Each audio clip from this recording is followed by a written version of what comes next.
जय हिंद साथियों, आपको पता ही है कि दिल्ली हाईकोर्ट का फैसला आना था 12 तारीख को, यानी कि सुनवाई होनी थी। और उसमें माननीय न्यायालय ने जो फैसला अभी तक जो सुनवाई हुई है, हेयरिंग हुई है, वो कहीं ना कहीं हमारे दिल को थोड़ा सा पीड़ा पहुंचाने वाली है।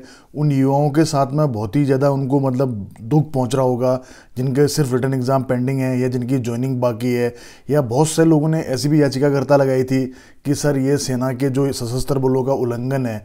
तो उसमें माननीय न्यायालय के हम फैसला का सम्मान करते हैं और कहीं ना कहीं ये भी कहना चाहूँगा कि आज की डेट में सिर्फ एक माननीय न्यायालय ही है जिसके कि हमें न्याय पे भरोसा है। अगर वहाँ से भी कुछ इस प्रकार के कहीं दिल दुखाने वाले पॉइंट आते हैं तो वाकई में मन को बहुत पीड़ा पहुँचती है। फिलहाल मैं आपको 12 तारीख की हेयरिंग सुनाता हूँ, उसमें हमारे माननीय न्यायाधीश ने क्या क्या बोला है वो आपको हेयरिंग के कुछ पॉइंट बताता हूँ। उनमें जो चुनौती देने वाले याचिकाकर्ता थे, यानी कि आप लोगों में से जिन्होंने याचिका लगाई थी कि अग्निपथ योजना को रद्द किया जाए या रिटर्न या पेंडिंग एग्ज़ाम जिनके बैलेंस है उनको करवाया जाए या जिनकी ज्वाइनिंग उनको दी जाए, तो उनके ऊपर में जो सुनवाई हुई उसमें माननीय न्यायालय ने ये कहा है कि सोमवार को सवाल किया गया था कि किस अधिकार का उल्लंघन हुआ है। यानी कि माननीय न्यायालय ने ये पूछा है उनसे कि किस अधिकार का उल्लंघन हुआ है और कहा है कि ये स्वैच्छिक है। जिन लोगों को कोई समस्या है तो वो सेना में न जाएं, तो जिन लोगों को कोई समस्या है उनको सशस्त्र बलों में नहीं जाना चाहिए।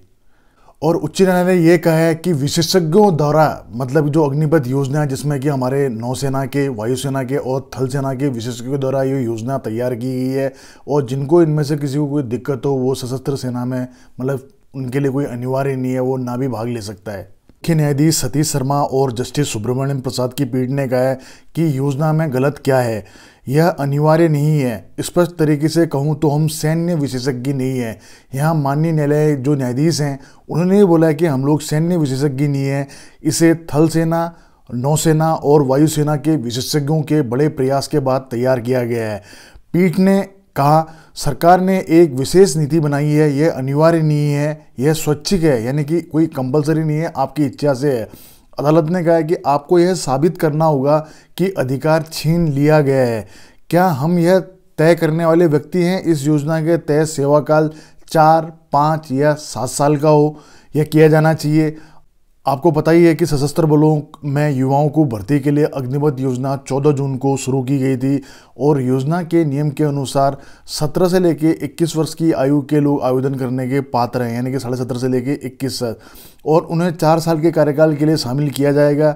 योजना के तहत उनमें से 25% की सेवाएं पूर्ण कि नियमित की जाएंगी, यानी उनको परमानेंट किया जाएगा। और आपको पता ही है कि अग्निपथ योजना की शुरुआत के बाद से कई राज्यों में इसको लेके बवाल हुआ, उसकी भी आपने वीडियो देखी।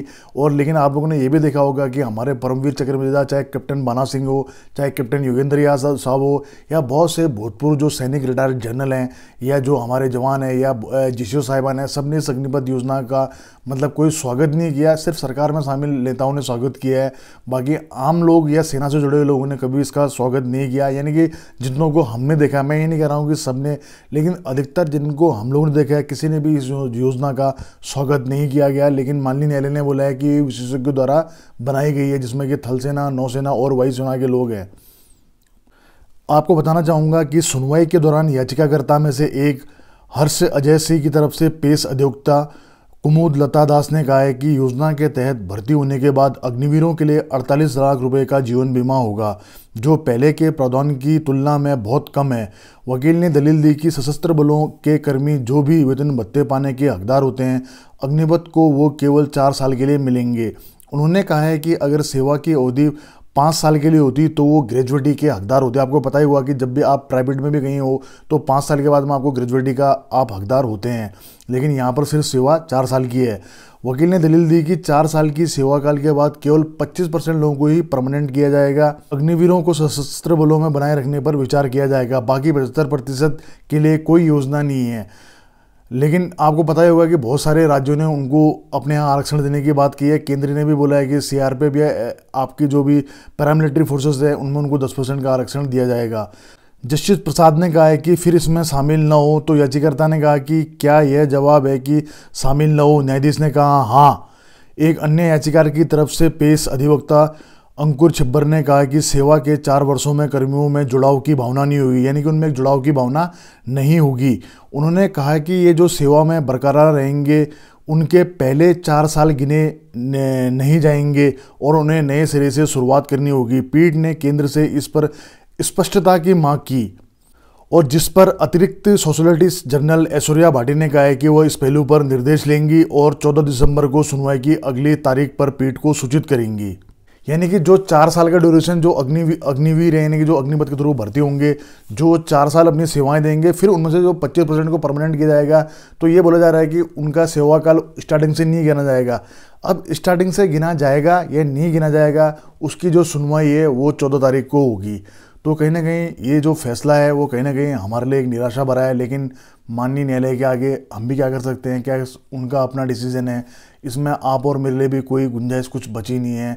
अब मामला यही बनता है कि एक बार 14 तारीख को जो सुनवाई होगी, जो उसमें फैसला आता है, तो देखते हैं फिर आगे क्या होगा। या तो अब हमें 14 तारीख का इंतज़ार करना होगा और 14 तारीख को हमें पता लगेगा कि जो अग्निपथ में 25% परमानेंट होंगे उनको उनका जो सेवा काल है स्टार्टिंग जब यानी कि जब से वो अग्निवीर बनते हैं तब से उनका गिना जाएगा नहीं गिना जाएगा। तो जो भी अपडेट होगी आप लोगों से ज़रूर शेयर करूँगा। मिलते हैं नेक्स्ट वीडियो में।